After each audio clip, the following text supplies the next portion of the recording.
ख्रिस्त में मेरे प्यारे भाइयों तथा बहनों, आज माता कलीसिया मंदिर में प्रभु के समर्पण का त्योहार मना रही है। माँ मरियम और यूसुफ प्रभु यीशु को मंदिर में समर्पित करते हैं।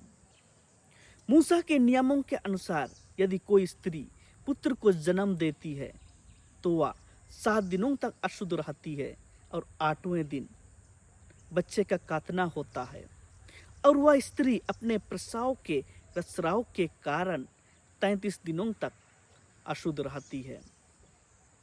और यदि कोई स्त्री पुत्री को जन्म देती है तो वह 14 दिनों तक अशुद्ध रहती है और अपने प्रसव के रसराव के कारण 66 दिनों तक अशुद्ध रहती है।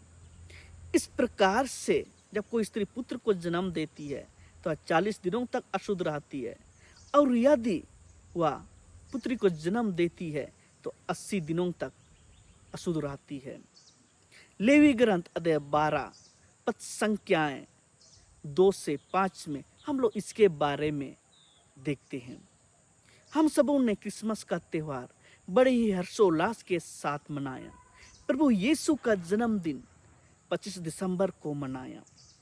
25 दिसंबर से 2 फरवरी तक 40 दिन होते हैं और 40 दिन के बाद माँ मरियम और यूसुफ प्रभु यीशु को मंदिर में समर्पित करती है।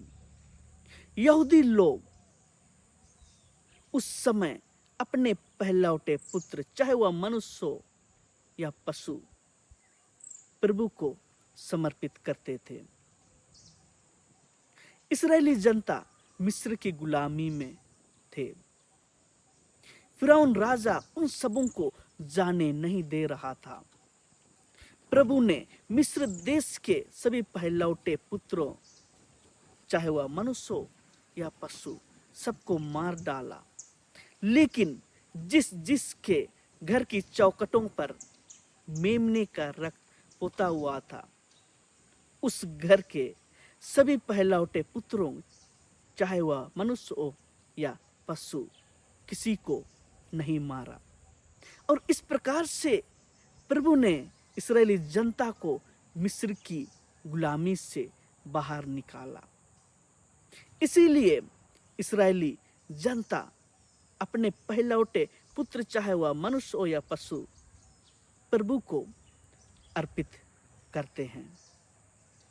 निर्गमन ग्रंथ अध्याय 13 पद संख्या 15 में हम लोग देखते हैं, जब फिरौन हठपूर्वक हमें निकलने नहीं देता था, प्रभु ने मिस्र के सभी पहलौठे पुत्र, चाहे वह मनुष्य हो या पशु, सबको मार डाला।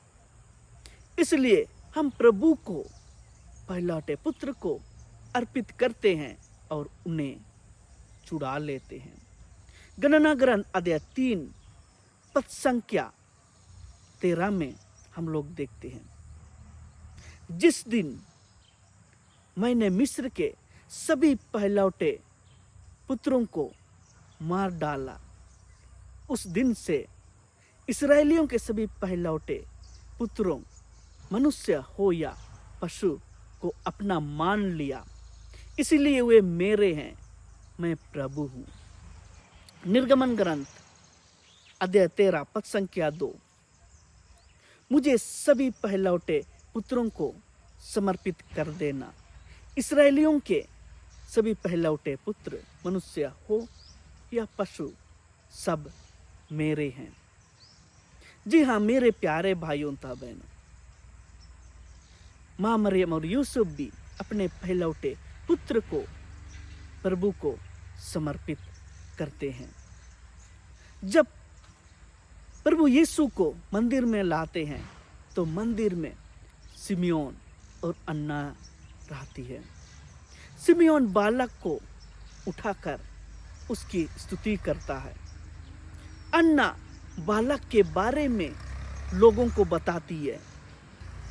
जी हाँ मेरे प्यारे भाइयों तथा बहनों, यह सब देखकर माँ मरियम और यूसुफ आश्चर्यचकित हो जाते हैं।